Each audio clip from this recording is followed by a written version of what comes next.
Hello and welcome to another Q&A here on StephenVlog. We are in the new place. You guys are getting this at the end of the October vlogs as we move into the November vlogs. So I guess at that point we're just kind of... we've just been moving a few things over. Okay, well we eventually get moved in, so that's good.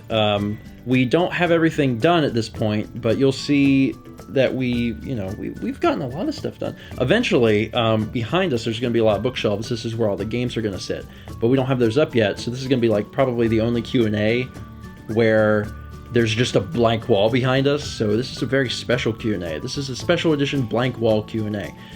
We went through your questions from last month. We picked out 10 of the best ones, even though there were seriously so many on the list. There was at least double. Yeah. So once again, if your question did not get asked, consider asking it again. Also, be sure to check the link in the description to see if your question has been answered already. Let's get started, shall we? Sure. Our first question comes from Dan1647. And Dan asks, what Halloween costumes did you wear as kids? Mal, did you have anything that stuck out? I remember, not to take over, I remember that there was one Halloween where Carly was super young, 2 years old, and was a devil. Yeah, there's that sticks out in my mind. I was a princess and Carly was a devil. Yeah, that was it. And I'm pretty sure everything, we never went out and bought costumes. It was either old dance costumes or play clothes picked up at yard sales. Mm-hmm. So I mean, I was a cat one year and my mom did face paint on me, and my whole face was totally painted in. It was really cool. The ones that stick out most to me, there's a few. When I was a kid, one of my favorite things in the entire world was Roadrunner, the Looney Tunes cartoon, for whatever reason. So there was a Roadrunner costume, and I love being Roadrunner. Then I was really into Teenage Mutant Ninja Turtles, maybe in reverse order, I don't know. And I went as Michelangelo one year. There was one when I was a little bit older, right before I stopped really doing the Halloween thing, but still old enough to participate, or young enough to participate, I went as the Grim Reaper, and I was just completely decked out as the Grim Reaper. Had the whole cloak, and it had the thing where you can't see him, but you can see out, and I had a sickle.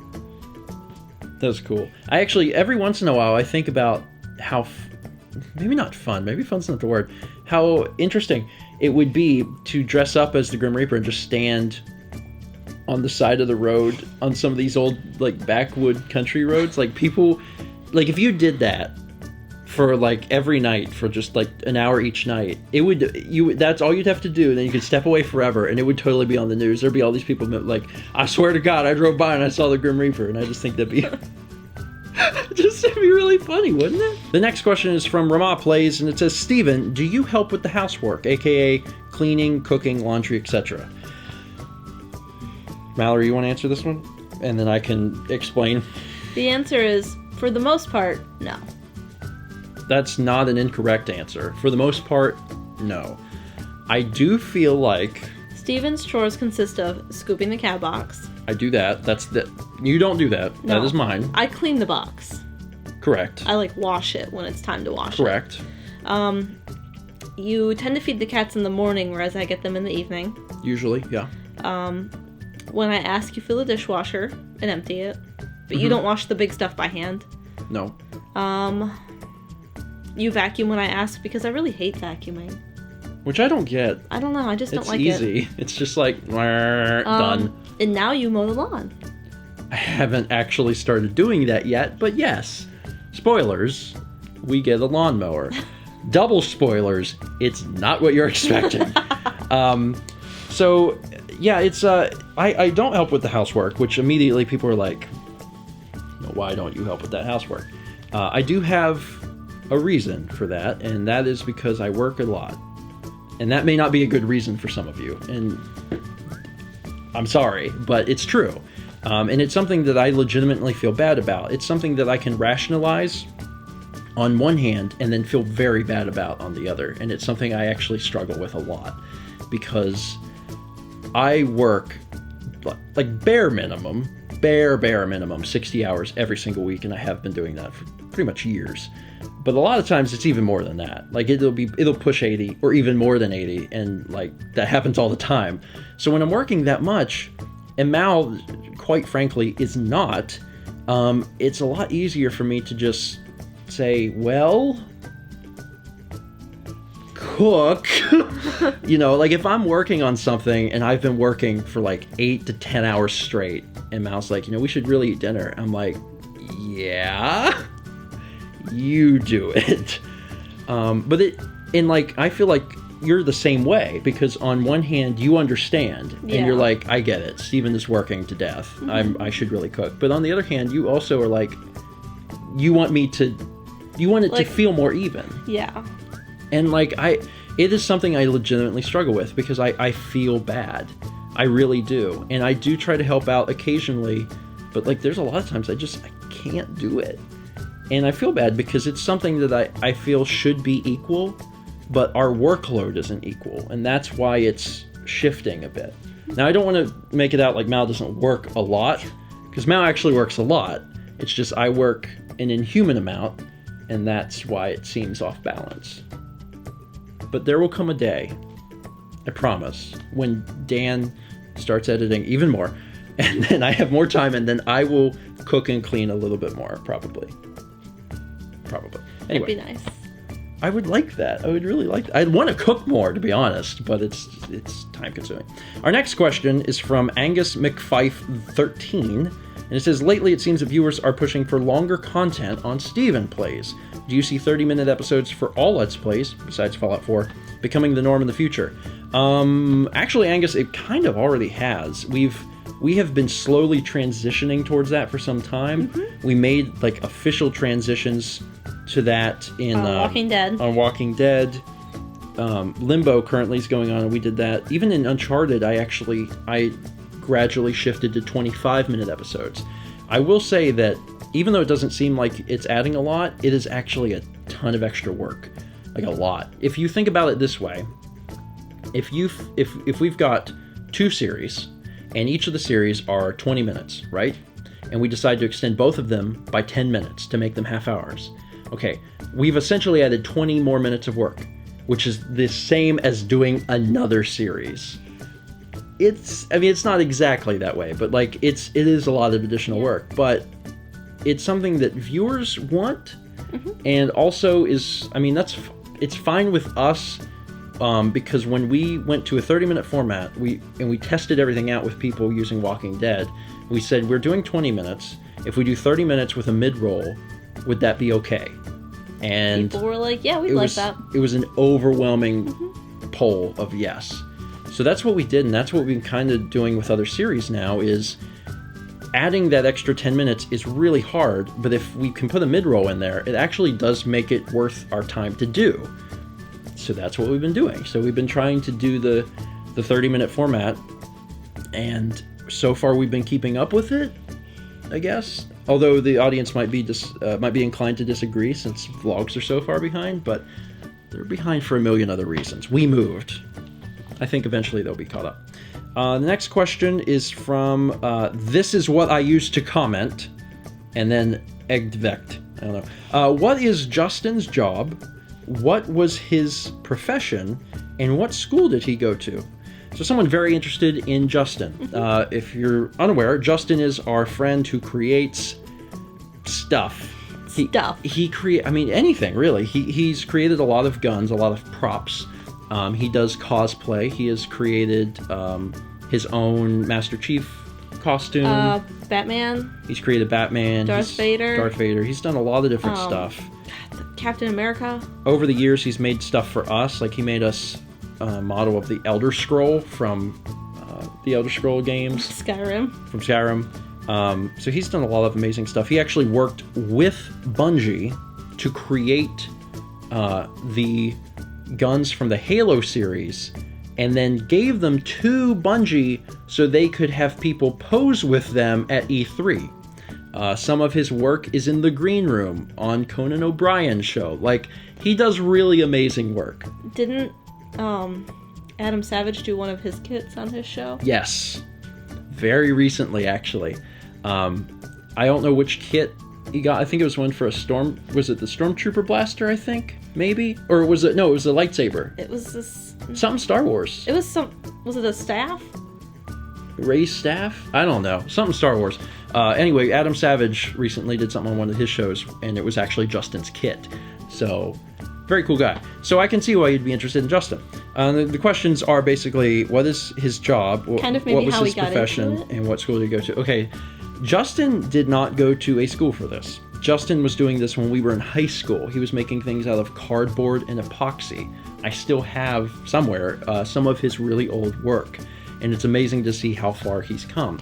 He is entirely self-taught, 100% self-taught. He went to school at our local community college for 2 years and got a degree in graphic design or something. I don't know. He has worked at a sign shop, actually. He's worked at the sign shop since high school for over a decade. And honestly, I think that was probably the best place for him. He probably wound up there because of his graphic design thing that he was going towards, because it's, that kind of interweaves. But it actually benefited him because the sign shop had the equipment necessary for him to work on his hobbies. It had the laser machine and all this other junk that is like super expensive equipment that one person wouldn't be able to buy, but the business can afford. And he was able to use that to work on his stuff. It's also kind of like a shop space. Yeah. Now, more recently, he's actually been doing so well that I think he's going to try and build his own shop type thing. And I think that's kind of his idea moving forward, is he'll have his own space away from work. But yeah, he's entirely self-taught. He is incredible. In fact, he produces some models of the different things that he does that are like objectively the best versions of what they are. There are people that when they want to do cosplay of certain things, they contact Justin if they want the best, because he has the best stuff. It's pretty cool. Anyway, next question is from Black Fox 51. Is there anyone that you've wanted to meet that you haven't already met? There are people I'd like to talk to. Like, I've seen Elton Brown on stage, but I'd like to shake his hand. I think you feel the same way I feel, in that you are completely disenchanted with celebrities and the idea of celebrities. That to me just doesn't even exist. I know some people have this idea of oh man, if I could meet Will Smith or Shaquille O'Neal or LeBron James, I would just, I'd shake or cry or lose my mind. And I don't have that for anyone. There's no one on earth, living or present, that would make me do that. Living or present. Past or present. Living or also living.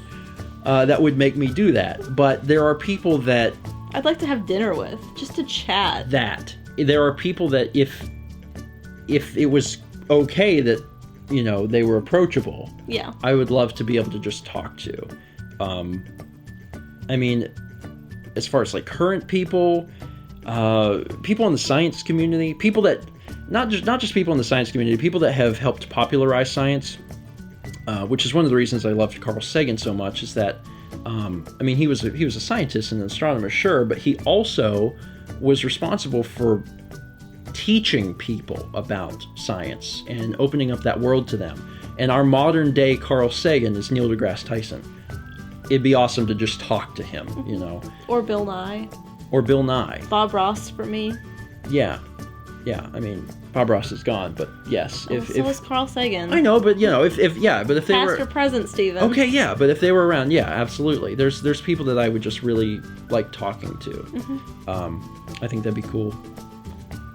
But, there's no one, as far as celebrity status, that I would be oh my god, I have got to get so-and-so's autograph.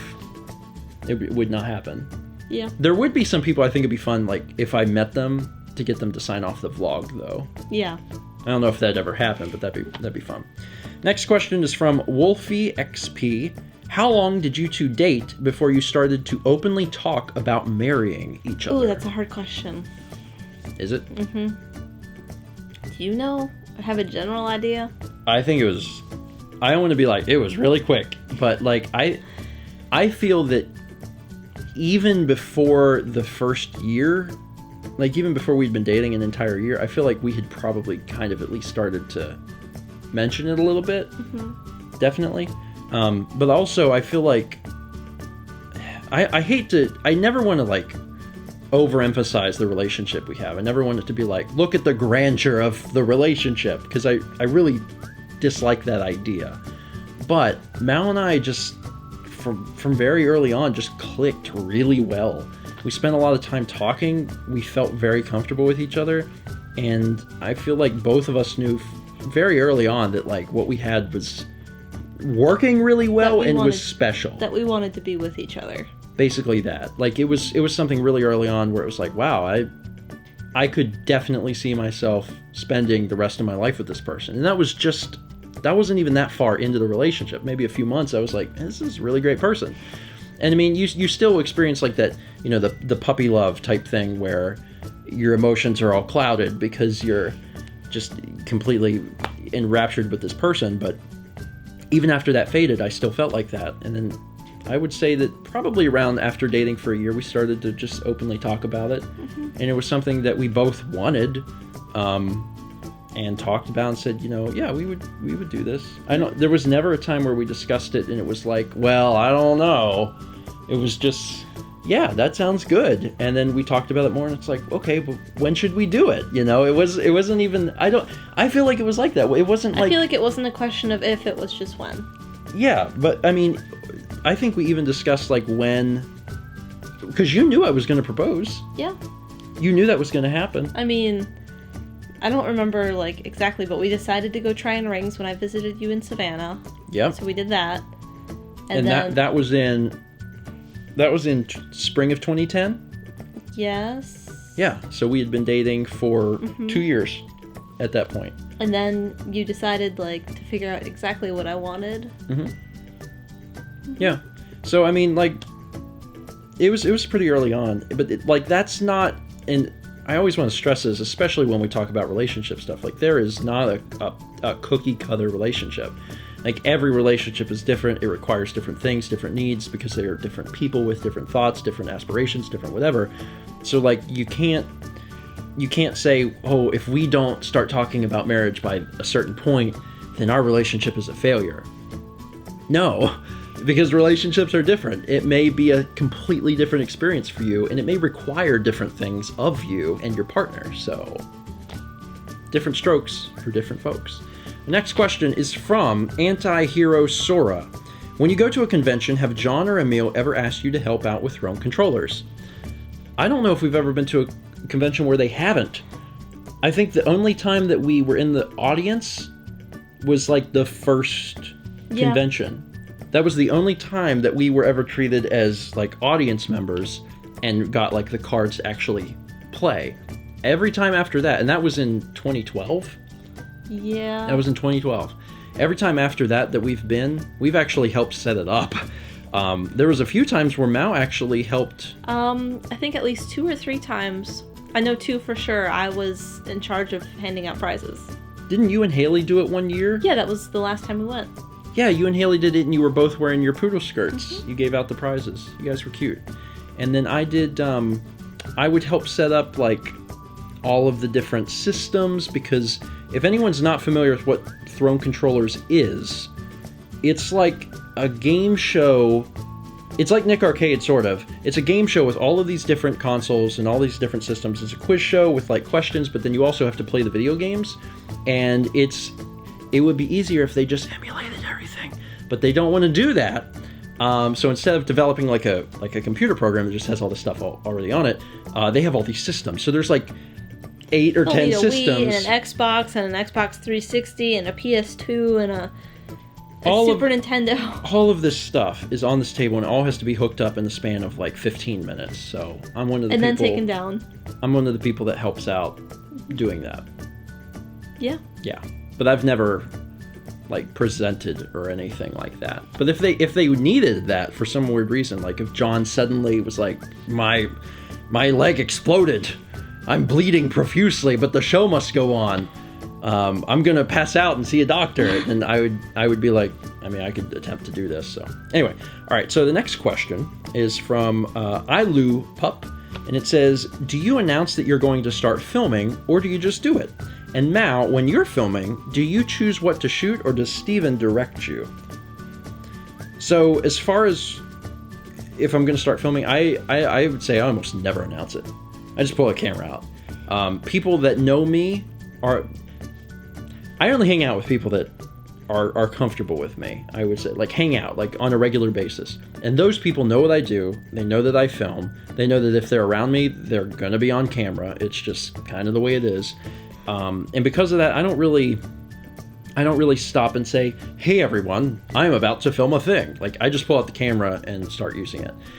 People also know that I have their best interests in mind, and that I'm not going to use anything that makes them look bad or makes them sound stupid or anything like that.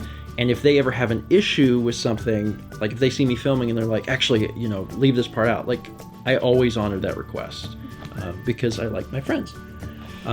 As far as your part of the question, when I'm filming, sometimes Stephen is like, hey, do this, and most of the time though it's like, hey, just get some of this stuff. No, whatever. Because there's times where, like, especially in the car, notably, no reason for me to film myself in the car if you're sitting next to me and can just film. And it's kind of, it depends, because sometimes I'm like, Mal, film. I don't even say why. I'm just like, Mal, film. So then she'll get the camera and then I have something to say or add. Sometimes, occasionally Mal will get the camera herself and film, like, herself or something. Not extremely often, but that happens. Or sometimes she'll just grab the camera and say, we need to talk about this or that.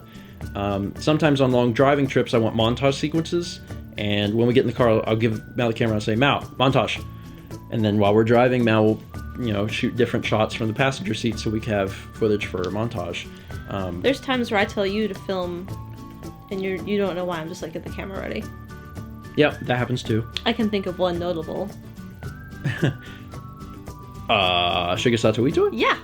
I mean, that was a good example. When we were in Japan, Mal came around the corner when we were exiting Itoi's offices. You were was like, still get the in camera. the lobby, and I had gone out to the sidewalk. So I got the camera out, and it was because Itoi was there, and she wanted to make sure I caught that on film. But so that's a good example of that. Next question is from nerdwriterfighter. Now that you have a house, will the kitties be allowed outside? The kitties will never be allowed outside. That's the easiest, quickest way of explaining that. And the reason for that, I don't think it's selfish. I think it's a fairly honest answer. It's just that, like, I don't trust the outside world, and it's twofold, really. For one, I don't trust the outside world. I have known people personally, and the things they've said have really hurt me. When like someone will pretend like that they hate cats and like, like if they're driving and they see a cat and they're like, I missed them. Like, I've known people like that, and it enrages me to no end. And I don't talk to those people anymore.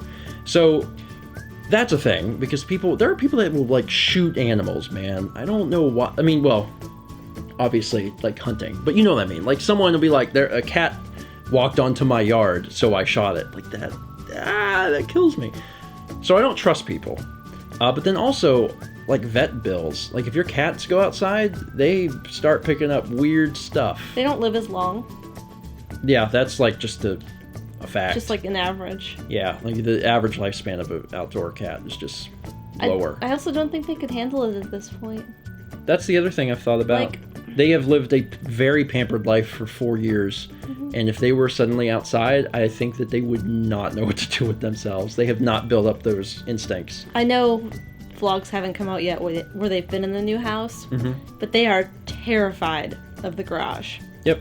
Like, we go in there, as soon as we open the garage door that leads into the garage, they're gone. Under the bed, under the couch. Yeah. And even if the door's not open and we open the garage door, and they don't see it, they just hear it, they freak out. Yep. So, like, anything, I think, scares them. Yeah, so it's just not going to happen. No. It'll never be a thing. And honestly, I'm very okay with that. I like the idea of having indoor cats.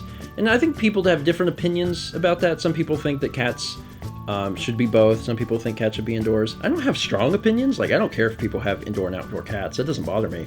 But for our boys, I'd be very scared in where we live. And that actually has a lot to do with it, with indoor and outdoor. I know that there's some people that have cats that go indoors and outdoors, and they may live in a place where that's totally okay and safe. where we live, I would not trust that at all. So that's why. I mean, there's a lot of indoor-outdoor cats in the neighborhood. Yeah. But there's also been plenty of times where I've driven by and there's been a cat on the side of the road, and I'm like, I can't do that. I can't drive by that and imagine that being like Kepler or Sagan. Like I would be completely destroyed. So it's best if I just keep them inside and deal with their shenanigans indoors. Shenanigans. And they got them. They do. The final question for this month's Q&A is from Katie Spencer, who says, "You're with each other more than ever. Do you still have date night and quality time together?" This is our quality time together. Oh, that's bad. No, I'm going to answer this honestly. I really am. It has not existed much. Like it's lately. Well, even for a bit, yeah, it hasn't existed much. I'm trying to be as open and honest as I can here.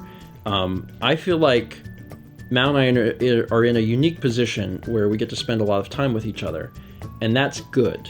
I really like that, because I've always liked Mal to the point where it wasn't. I've never ever in my life once thought I want to get away from this person. I know a lot of people like that. I know a lot of people that are like, oh, I got an evening away from the wife. And it's like, okay, and if that's what you need in your relationship, that's fine. But that has been the exact opposite of my personal needs. I want to be with Mal as often as I can. So we have that unique position where we're now both working from home, that we get to spend time together, and that's really nice. And I think that alone helps a lot. But as far as doing special stuff just for us, it has been lacking for probably a long time. We need to do that. Like there was a point in time where we were trying to do a date night like at least once a month, and we haven't done that in a while. Like, we go out to eat though. You know, it's one of those, it's like, it's not the same. I'm not going to try and equalize those things. It's like going out and having lunch before you go grocery shopping is not the same as like, oh, we're actually going to go have a dinner. Like, I understand that those are different, but when you do enough of those lunches, and the fact that you're living in the same place and you can have dinner together in the living room and cuddle on the couch, like, there are certain things that I feel add up to make it not so bad. Yeah. It would be completely different if we worked like different hours and never saw each other, you know? That said, we are going to try and do something special for us in the future. I don't know exactly what, but that's something that is on our mind. And things have been crazy because we've been working like nuts, but then also we moved. Along with all the other stuff, Extra Life, Steph and Steve, Minnesota, like all this crap happens at once. Oh, do people know we're going to Minnesota? No, that's not out yet either. That's happening. That's probably in a vlog, maybe at this point. We're going to Minnesota. So like all that has been a factor, but it is something I'm thinking about. It's something that we're going to try and fix, I guess. I don't think it's affected our relationship negatively, though. No. I will say that. I do think it's something that we should do and strive for, but I really don't think it's affected us negatively, and that's good. Teammate. That's it for today. Thank you so much for watching the Q&A. If you have a question that you would like... Can you really imagine him outside? He would not make it. No, he wouldn't. If you have a question that you would like to ask, you can do it in the comments down below. Please check the description also down below to see if your question has been answered before. There are some questions that probably have been, and you can find out. You can get the answer now if it's one of your questions. It's true. Don't have to wait for us to answer it. And also try not to ask questions that have already been answered fairly recently. Should probably give it a little time. You enjoying my laugh? Yeah. Anyway, that's it.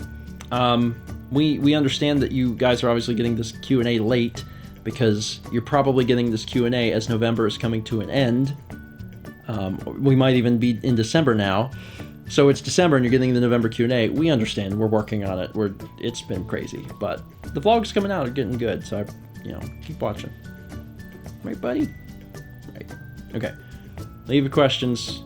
See you next month for another Q&A. See, like... His little eyes are shut. Aww. You enjoy it? Yeah, you like the neck scratch? Oh, you like the neck scratch? Oh, you like that? Yeah, you do. Yeah, you do. Look at that. He's a good boy. Oh, he's purring hard now. Huh? Oh, you're shaking. You're purring so hard. Look at that.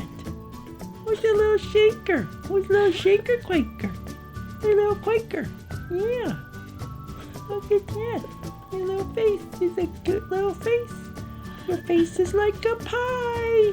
You're a little pie kitty who likes pie. A little 3.14 kitty. He's a good little kitty. Look at the little kitty face, little kitty eyes, and little kitty fur, little kitty ears, little kitty whiskers, little kitty nose, little kitty nostrils. He's a little kitty.